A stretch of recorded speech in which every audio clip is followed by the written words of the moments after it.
Grandfather Tilling came by the hospital to sit with me, and of course, he had his congregation pray for me.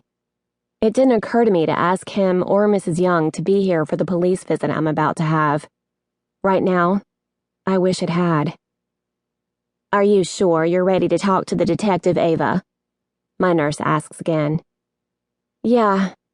I offer the nurse a smile, but I'm not sure if it's encouraging with the way my cuts and bruises must still look.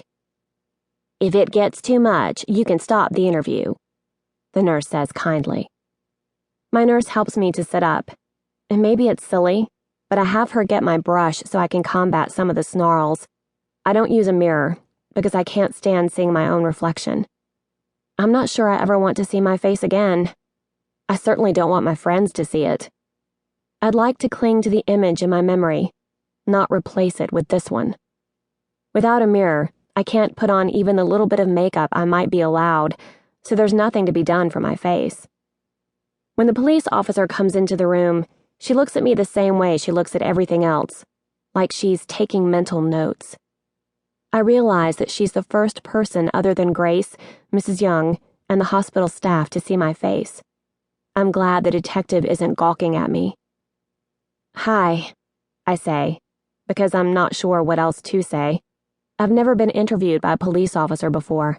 I'd rather deal with the doctors than talk to the police. "I'm Detective Grant," she says. Her hair is pulled tightly back in a knot, but it only makes her features more noticeable. She wears no makeup, but her skin is enviably perfect.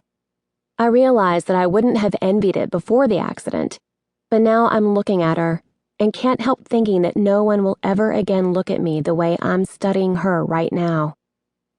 She holds out a business card as she introduces herself, and then drops it on the stand beside my bed between my lip balm and iPhone. "I'm going to record our talk so I don't miss anything," she starts. Once I nod, she turns on the recorder and continues, "Why don't you tell me what happened?" "I don't remember much," I admit, feeling embarrassed at not knowing the details of what is probably the most significant thing that's ever happened to me. She sits in the chair beside my bed. "Tell me what you do remember." I was walking home right after sunset, so it was still sort of light out.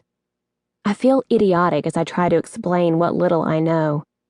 My boyfriend wasn't answering, and I didn't want to bother my friends, and my parents were away, and really, I've walked home plenty of times. "Did you see the vehicle?" I think about it again.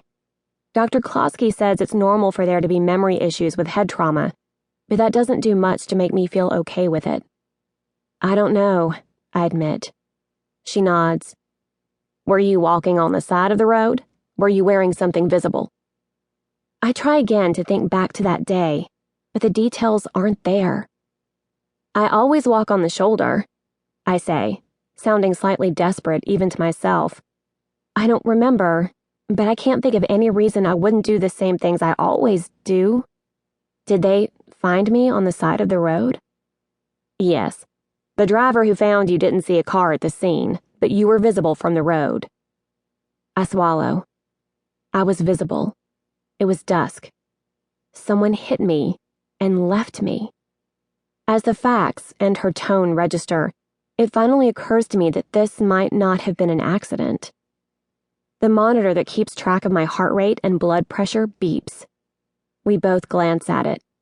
I'm not sure what the numbers are supposed to be, but I know they're increasing. My nurse today, whose name I can't remember, pops into the room and glares at Detective Grant. She does something with a monitor, and the beeping stops. "Do you need to rest, Eva?" I suspect Detective Grant and I both hear the real question. Does this police officer need to go away? It's not the detective's fault I'm upset, so I shake my head. "I'm okay." "Do you want me to stay?" she offers. "No, I'm okay." It's funny how we lie to be polite, even when the evidence is present to contradict us. The monitor's recent beeping makes it very apparent that I'm not fine. "I'll be back to check on you shortly," the nurse says, sounding a lot like she's warning us. Once she's gone, I look back at Detective Grant. "I get where you're going, but no one would want to hurt me. I'm not bullied."